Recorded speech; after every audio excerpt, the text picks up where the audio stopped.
Kalau sesuatu jadi pada kau hari ini, duit siapa yang akan selamatkan keluarga kau? Ramai suami isteri dua-dua kerja, gaji masuk tiap-tiap bulan, komitmen jalan. Dan ayat yang paling selalu keluar, tak apa lagi. Tak apa lagi nak simpan. Tak apa lagi nak fikir aset. Tak apa lagi nak susun betul-betul. Kita rasa selamat sebab hari ni semuanya okey. Tapi masalah kewangan jarang datang tiba-tiba. Dia datang pelan-pelan. Sakit, hilang kerja, komitmen bertambah. Masa tu baru kita fikir tentang simpanan.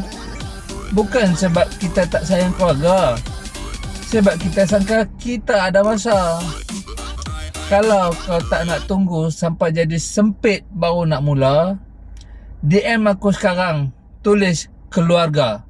Kita mula pelan-pelan, janji ada sistem.